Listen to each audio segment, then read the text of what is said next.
नमस्कार। आज आपको जो हमारा अभ्यास चल रहा था संज्ञा में चल रहा था हमारा विषय।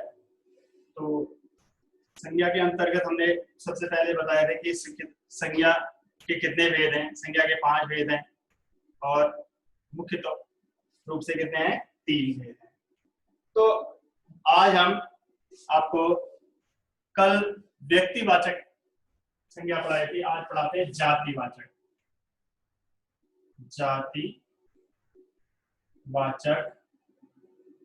संज्ञा।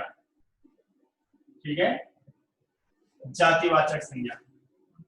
अब जातिवाचक संज्ञा के अंतर्गत आ जाते हैं तो जहां पे किसी प्राणी वस्तु इनका क्या होता है, संपूर्ण जाति का वर्णन किया जाता है, वह क्या कहलाते हैं, जातिवाचक संज्ञा कहलाती है। क्या कहलाती है, जातिवाचक संज्ञा कहलाती है। जहां पे क्या होता है, संपूर्ण जाति का क्या होता है, बोध होता है। क्या होता है, संपूर्ण जाति का बोध होता है, वह क्या कहलाता है, जातिवाचक संज्ञा कहते हैं। ठीक है, इसकी परिभाषा है, किसी वस्तु प्राणी की संपूर्ण जाति का बोध कराते हैं, वह क्या है, जातिवाचक संज्ञा कहलाते हैं। ठीक है, अब जातिवाचक संज्ञा के अंतर्गत हम आते हैं तो सबसे पहले अब संपूर्ण जाति के बारे में उसके जैसे इसमें आ जाते हैं पशु पक्षियों के नाम, पशु पक्षियों के नाम। ठीक है, पहले में आ जाएंगे इनकी संपूर्ण जाति, फलों के नाम, फलों के नाम। ठीक है, फल सब्जी जो भी है इनके नाम। फिर है पहनने ओढ़ने वाली जितनी चीजें हैं उनके नाम।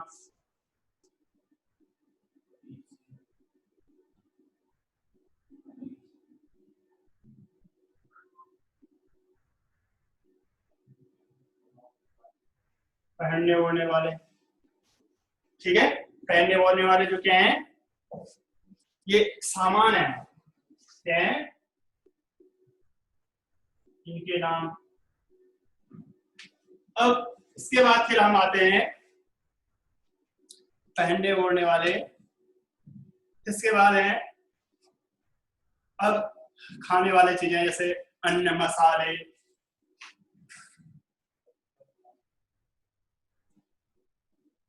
अन्न मसाले है ना, धान गेहूं चावल, मसाले जो है, मसालों के नाम, जितने भी मसाले हैं उनके नाम, गेहूं चावल तेज पत्ता रसगुल्ला जलेबी, ये सब क्या है, खाने वाले जो चीजें हमारे उनके नाम। ठीक है, अन्न मसाले इनके नाम है, मसालों अन्न मसालों के नाम।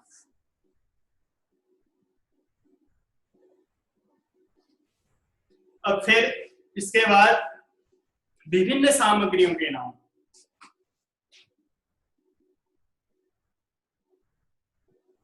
विभिन्न सामग्री, विभिन्न सामग्रियों के नाम। जो विभिन्न क्या है, सामग्रियां हैं, इनके नाम हो गए। ठीक है, विभिन्न सामग्रियों के नाम।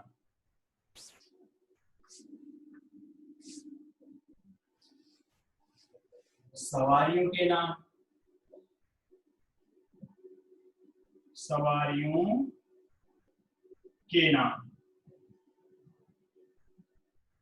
जिसमें हम सवारी करते हैं, कार मोटर ट्रेन सब जितने भी चीजें हैं जिनमें हम क्या करते हैं, सवारी करते हैं, जिनमें हम यातायात करते हैं, वह सब क्या है, वह सवारियों के नाम, मोटर रेल साइकिल इत्यादि है।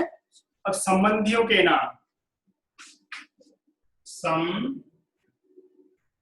संबंधियों के नाम, संबंधियों के नाम। अब संबंधियों के नाम जैसे भाई बहन ताऊ चाचा, ये क्या है सब, मामा मामी, ये सब क्या है, संबंधियों के नाम हो गए। क्या हो गए ये? संबंधियों के नाम। अब सिद्धांतों के नाम, फिर सिद्धांतों के नाम, सिद्धांतों, सिद्धांतों के नाम, ठीक है। छायावाद, पूंजीवाद, सर्वोदयवाद, ये सब क्या है? सर्वोदयवाद, ये सब क्या है? सिद्धांतों के नाम हो गए। फिर है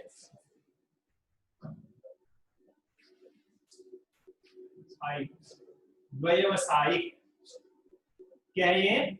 व्यवसायिक, ठीक है। व्यवसायिकों, व्यवसायिकों के नाम और व्यवसायिकों के नाम। अब व्यवसाय क्या है? जो भी हम व्यवसाय कर रहे हैं उसके क्या है? उसमें जैसे पद है, मैनेजर है, सुपरवाइजर है ना, प्रधानमंत्री, राष्ट्रपति, राज्यपाल, तो भी दर्जी, ये सब क्या है? व्यवसायियों के नाम है। क्या है? व्यवसायियों के नाम। तो इतने जो है जातिवाचक के अंतर्गत इतने जातियां क्या है? आ जाती हैं, ठीक है। पशुओं के नाम, फलों के नाम, पहनने ओढ़ने वालों के नाम, मसाले, विभिन्न सामग्रियां, सवारियों के नाम, संबंधियों भाई बहनों के नाम, सिद्धांतों के नाम, व्यवसायियों के नाम, ये सब इसके अंतर्गत जातिवाचक संज्ञा के अंतर्गत है, आ जाते हैं। इसके अंतर्गत आ जाते हैं, जातिवाचक संज्ञा के अंतर्गत आ जाते हैं। तो हम इनको याद कर लेंगे, देख लेंगे, ठीक है। तो जातिवाचक संज्ञा में समझ आएगी। संपूर्ण जाति का जहां बोध होता है क्या कहलाता है? संपूर्ण जाति का बोध होता है। जाति का बोध होता है। क्या होता है? संपूर्ण जाति का बोध होता है, वह जातिवाचक संज्ञा का होता है। ऐसे जहां क्या होता है? संपूर्ण जाति का बोध होता है, वह जातिवाचक संज्ञा कहलाती है, ठीक है। ये देख लेंगे हम, जहां संपूर्ण जाति का एक सम,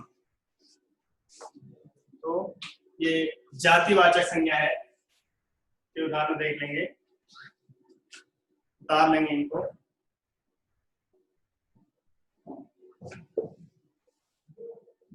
अब ये हम समझ गए। अब इसके बाद आ जाते हैं जातिवाचक जो संज्ञा होती है उसमें संपूर्ण जाति का क्या होता है? वर्णन होता है। अब इसके बाद आते हैं बच्चों हम, अब जाति के बाद कौन सी संज्ञा लिखाई थी मैंने? द्रव्यवाचक। कौन सी संज्ञा है? द्रव्यवाचक। द्रव्यवाचक, ठीक है। तीसरी है द्रव्यवाचक संज्ञा।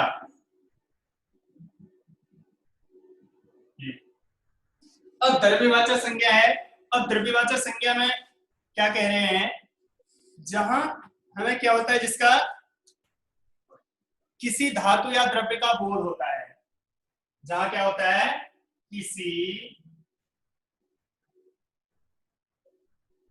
धातु या द्रव्य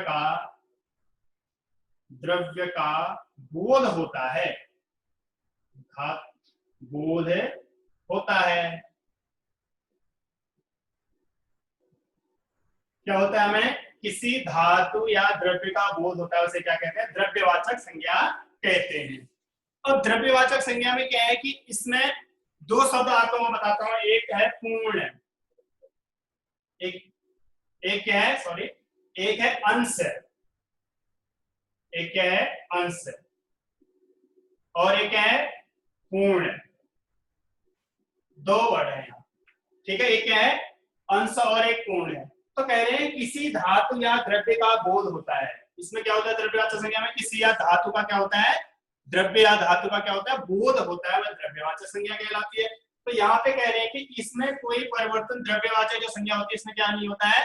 कोई परिवर्तन नहीं होता है, ठीक है। क्या नहीं होता है? परिवर्तन नहीं होता है। परिवर्तन नहीं होता है का अर्थ क्या है? कह रहे हैं जैसे मान लो अगर हमारे पास सोने का छोटा सा टुकड़ा है तो हम उसको क्या बोलते हैं? सोना ही बोलेंगे। क्या बोलेंगे? सोना ही बोलेंगे, ठीक। अब यहाँ धातु का अर्थ क्या है? ये सोना, चांदी, लोहा, ये सब क्या है? धातु के अंतर्गत आ जाते हैं। है ना, वो वाली धातु नहीं है जो हम पढ़ते हैं, पठति पठत लिखति लिखत, ये वाले धातु नहीं। ये कौन सी धातु है? ये वाली धातु है, सोना चांदी लोहा, ये सब क्या है? ये धातु है ये। तो और द्रव्य क्या है? द्रव्य जितने भी तरल पदार्थ होते हैं वो क्या कहलाते हैं? द्रव्य कहलाते हैं, है ना। द्रव्य हो गए, जैसे पानी है, तेल, ये सब क्या है? सब द्रव्यवाचक द्रव्य है। क्या है ये? द्रव्य है। जल मान लो, ठीक है, पानी द्रव्य क्या है? पानी। अब यहाँ पे देख रहे हैं कि हम अंश और कह रहे हैं पूर्ण है, ठीक है। किसी धातु या द्रव्य का बोध होता है वह क्या कहता है? द्रव्यवाचक संज्ञा कहलाती है। अब तो द्रव्यवाचक में क्या होता है कि परिवर्तन नहीं होता है। क्या नहीं होता है? परिवर्तन नहीं होता है। अगर हमारे पास पानी क्या है, एक बूंद क्यों नहीं है पानी, और वह क्या कहेगा? पानी ही कहलाएगा। अगर वह क्या है, हमारे पास समुद्र का पानी, नदी का पानी जो क्या है, अगाध है, बहुत ज्यादा है, फिर भी उसको क्या बोलेंगे? हम पानी ही बोलते हैं। उसको क्या नहीं होता है? परिवर्तन नहीं होता है, ठीक है। वैसे ही सोना है, हमारे पास सोना चाहे क्या हो, रत्ती भर हो, छोटा सा टुकड़ा क्यों ना हो हमारे पास, और चाहे कुंटल के हिसाब से क्यों ना हो सोना हमारे पास, तो क्या बोलेंगे? सोना ही बोला जाता है। क्या बोला जाता है? सोना ही बोला जाता है, उसे सोना ही बोलेंगे, ठीक है। चाहे वो अंश हो या चाहे क्या हो, पूर्ण हो, वो क्या कहलाएगा? सोना ही कहलाता है। क्या कहलाता है बच्चों? सोना ही कहेंगे उसको, ठीक है। तो द्रव्यवाचक संज्ञा की परिभाषा यही है कि इसमें क्या होता है? किसी धातु या द्रव्य का बोध होता है। दूसरी इसकी विशेषता बताते हैं कि इसमें क्या नहीं होता है? परिवर्तन नहीं होता है। और द्रव्यवाचक जो संज्ञा इसके किसके अंतर्गत आ जाती है? ये जातिवाचक संज्ञा के अंतर्गत आ जाती है, ठीक है ना। देख लेंगे, इसमें परिवर्तन नहीं होता है द्रव्यवाचक संज्ञा में।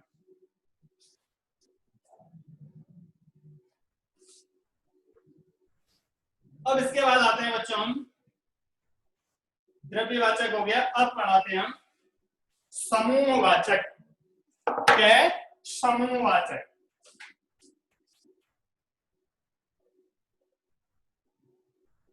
समूहवाचक, ठीक है। अब समूहवाचक क्या है? समूह, जैसे समूहवाचक संज्ञा, समूहवाचक संज्ञा, ठीक है, समूहवाचक संज्ञा। अब यहाँ पे देख रहे हैं हम कि समूहवाचक में क्या होता है, जहां पे क्या करें, पदार्थों के, इसकी परिभाषा है पदार्थों के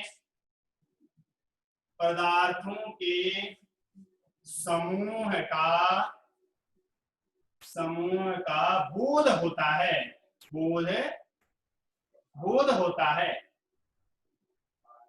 बोध होता है, ठीक है। अब क्या है? पदार्थों के समूह का बोध होता है।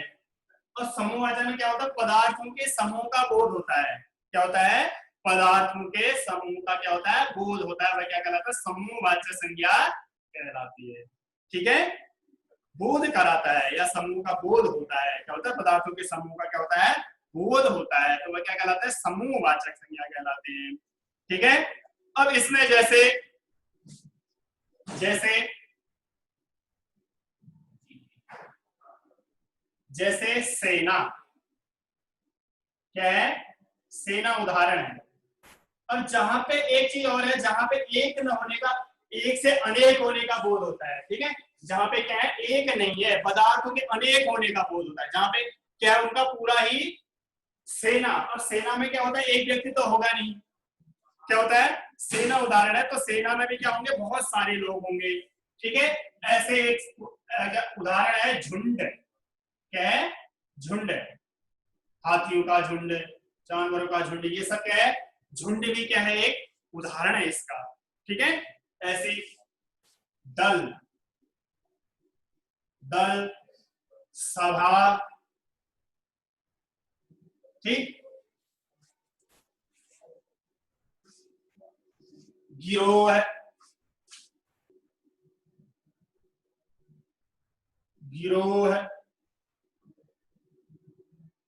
आदि। अब ये क्या है सर?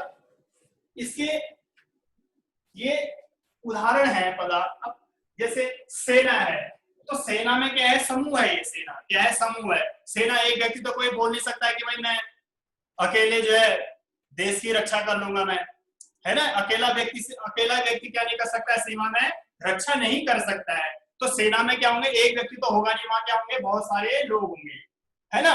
तो वह क्या हो गया, समूह हो गया। सेना भी क्या है, एक समूह है। ऐसी झुंड है ना। तो झुंड में भी क्या होंगे, बहुत सारे जानवर, जैसे हाथियों का झुंड है ना। तो ये क्या है, झुंड है। झुंड में भी क्या होंगे, एक तो होगा नहीं, वहां बहुत सारे होंगे। जहां अब दल है, इसके बाद दल। अब दल में भी एक व्यक्ति तो होता नहीं है ना। अब कोई बोले कि मैं अकेले दल पे क्या, अकेले अपने बलबूते पे क्या कर लूंगा, पार्टी से मैं लड़ लूंगा, ऐसा नहीं हो सकता है। तो दल में क्या होंगे, बहुत सारे लोग होंगे, तभी क्या बनेगा, उसका संगठन बनेगा। तब क्या होंगे, उनका दल बनेगा, तो तभी बहुत सारे लोग होंगे, तभी उनकी क्या वह क्या होगा, दल कहलाएगा। एक व्यक्ति से दल नहीं बनता है ना। जहां क्या होंगे, बहुत सारे लोग उससे पार्टी से क्या करेंगे, जुड़ेंगे, तो क्या बनेगा वो, तब वो दल बनता है ना। तो एक ही व्यक्ति क्या नहीं कर सकता है, दल में नहीं हो सकता है। तो दल में क्या होंगे, अनेक लोग होंगे, तभी वह क्या कहलाएगा, दल कहलाता है। तो दल का अर्थ क्या है, समूह है। दल का अर्थ क्या होता है, समूह है।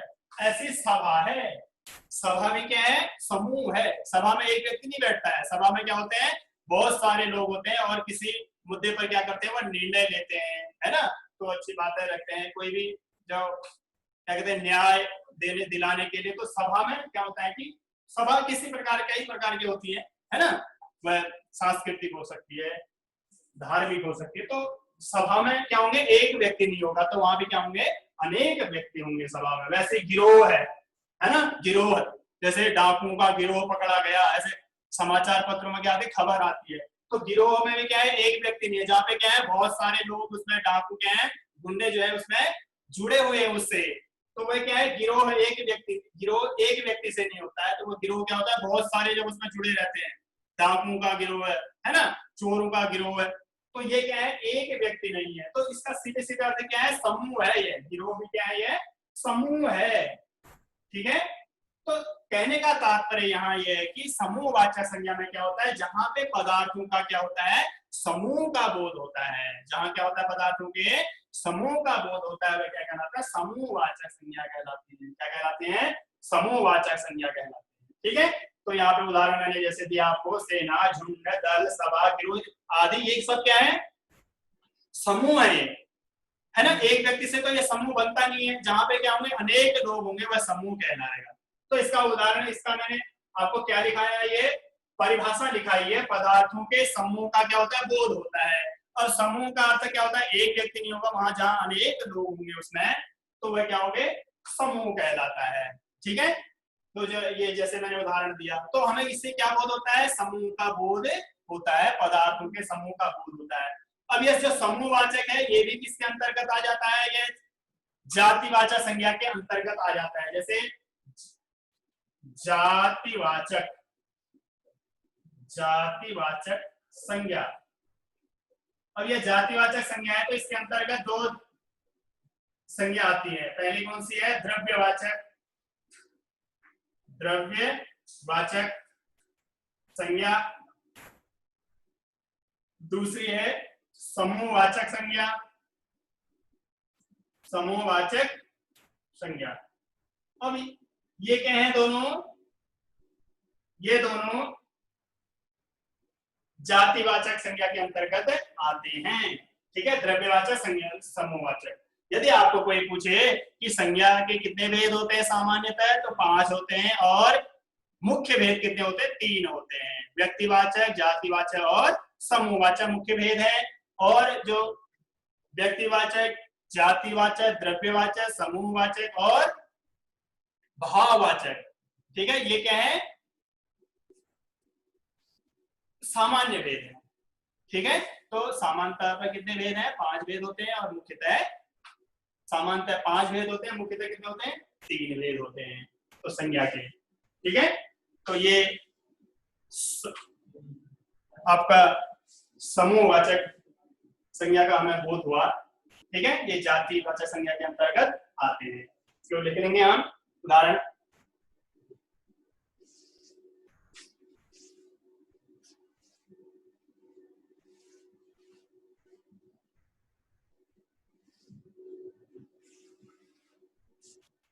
अब इसके बाद आ जाते हैं हम बच्चों, एक बार और बता देता हूं आपको मैं, जैसे अब यहाँ पे व्यक्तिवाचक और आपको जातिवाचक में अंतर बताते हैं। व्यक्तिवाचक, व्यक्तिवाचक,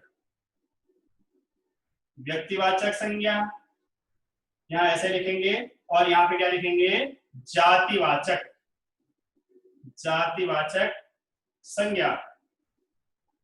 ठीक है, ऐसे दो कॉलम बना लेंगे,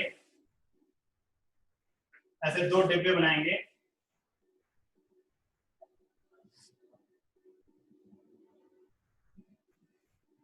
ऐसे ये।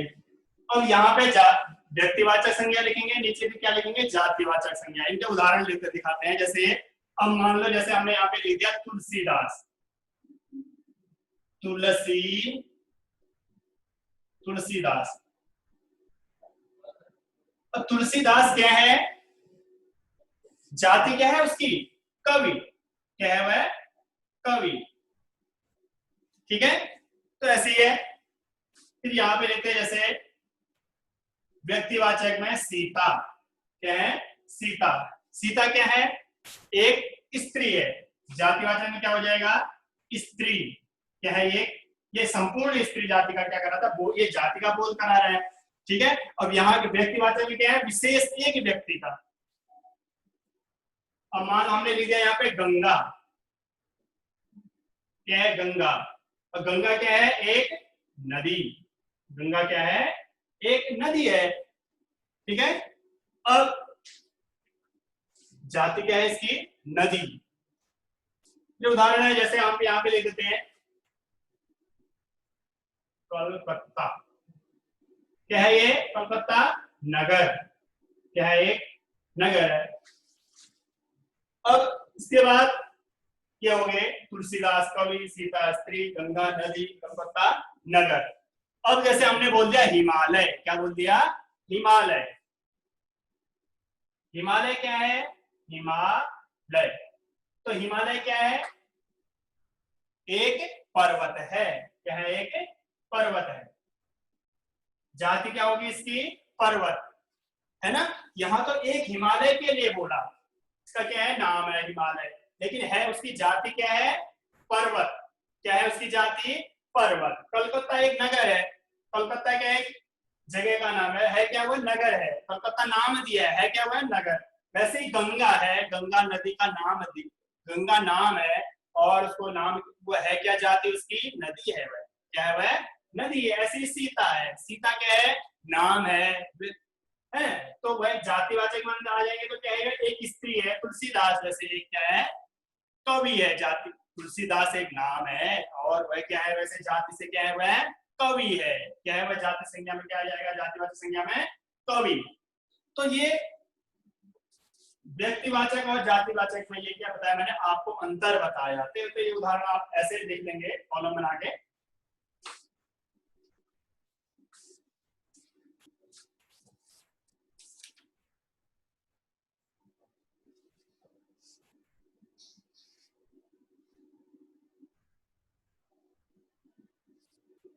ठीक है, अब इसके बाद आ जाते हैं बच्चों हम भाववाचक संज्ञा। ठीक है, क्या है, भाववाचक।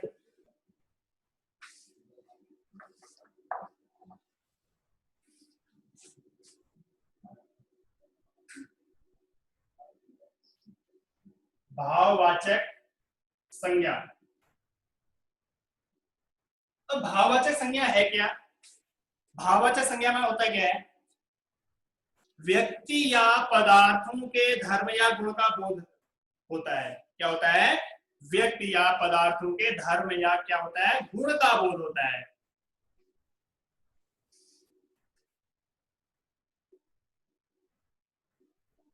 व्यक्ति या पदार्थों के गुण धर्म का, गुण धर्म का बोध होता है।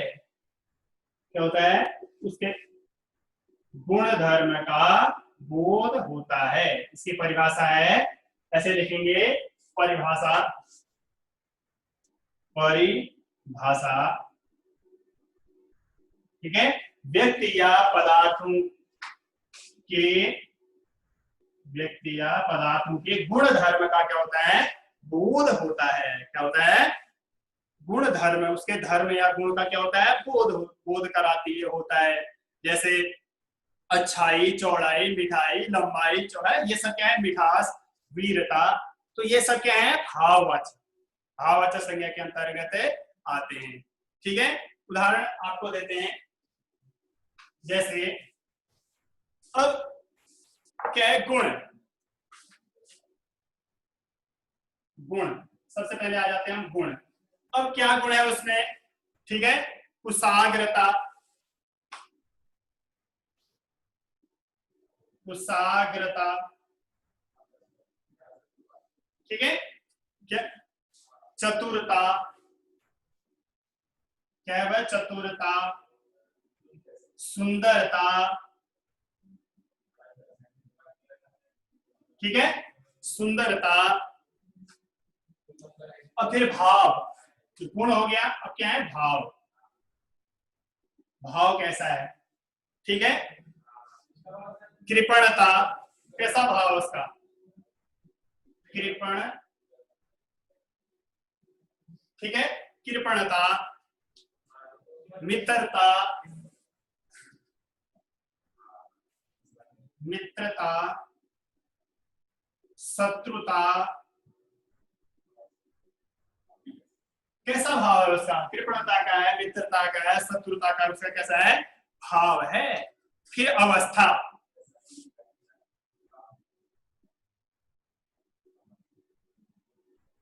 अवस्था, जवानी, ठीक है, बचपन,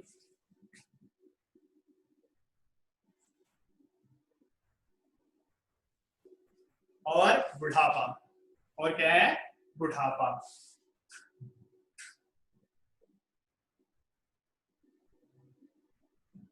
बुढ़ापा, अवस्था कैसी है उसकी, जवानी, बचपन, बुढ़ापा की अवस्था होगी। फिर माप, ऊंचाई, चौड़ाई, लंबाई, माप,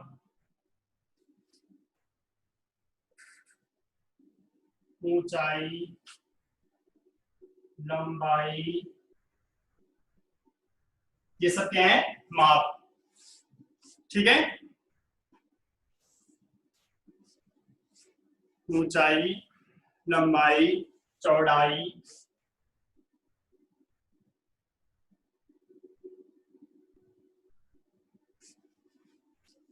ये क्या है, माप, चौड़ाई,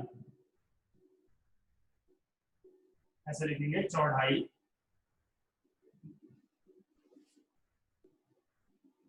ठीक है, माप, ऊंचाई, लंबाई, चौड़ाई। उसके बाद आ जाते हैं क्रिया, क्या क्रिया करता है, दौड़ना, धूप, पढ़ाई, लिखाई, क्रिया,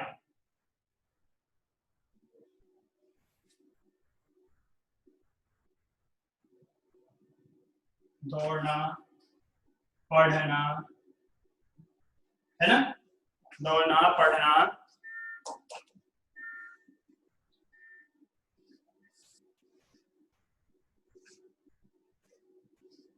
यहाँ पे लिखेंगे दौड़, क्या लिखेंगे, दौड़,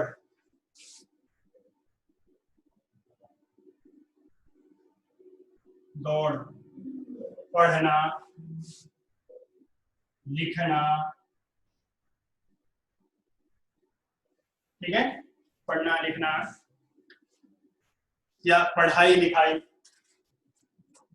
ऐसे भी लिख सकते हैं, पढ़ाई से लिखो, पढ़ाई,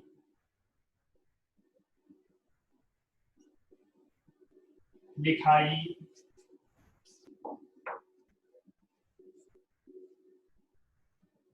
अब फिर गति, क्या कहते हैं, गति, कैसी गति है उसकी, है ना, गति, फुर्ती,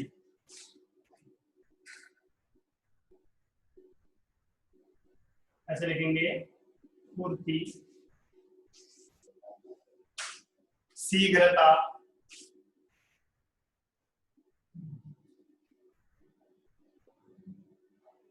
शीघ्रता, ठीक है, शीघ्रता,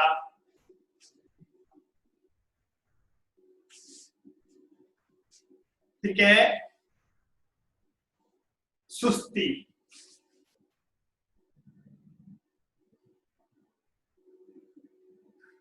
सुस्ती, ठीक है, गति। फिर आ जाता है स्वाद। स्वाद कैसा है?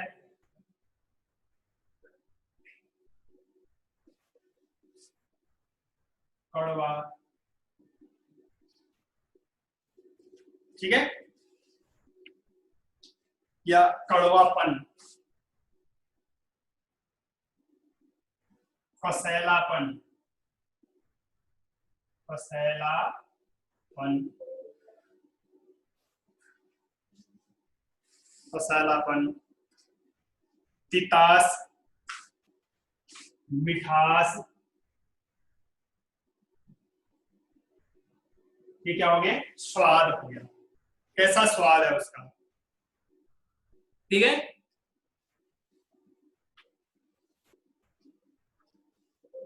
ये सब किसके अंतर्गत आ जाते हैं? भाववाचक संज्ञा के अंतर्गत, ठीक है। तो भाववाचक में पदार्थों के क्या होता है? गुण धर्म का क्या होता है? बोध कराते हैं। क्या कराते हैं? बोध होता है, ठीक है। अब जैसे बालक है,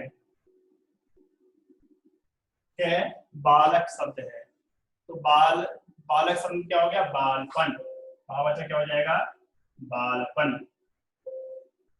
स्त्री शब्द है और इसका भाववाचक क्या है? स्त्रीत्व,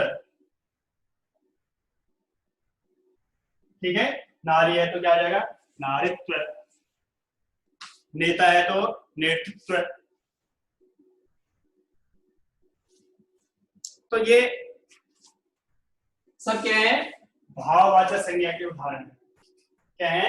भाववाचक संज्ञा के अंतर्गत आ जाते हैं। तो जहां पे क्या होता है ना, भाव का बोध होता है, ठीक है। जहां भाव का बोध होता है, जैसे बालक का बालपन, ठीक। ऐसे ये सब पूर्ण भाव, अवस्था, नाम, क्रिया, गति, स्वाद, ये सब क्या है? भाववाचक संज्ञा के उदाहरण आपको बताएंगे। ये भाववाचक संज्ञा के अंतर्गत आ जाते हैं। गुण, भाव, अवस्था, नाम, क्रिया, गति, स्वाद, ये सब क्या है? भाववाचक संज्ञा, ठीक है। उसका गुण कैसा है, भाव कैसा है, अवस्था कैसी है, माप क्या है, क्रिया कैसी है, गति कैसी है, उसकी फुर्ती है, शीघ्रता है, चुस्ती है, स्वाद कैसा है उसका, कड़वापन है, कसलापन है, मिठास है, ये सब क्या है?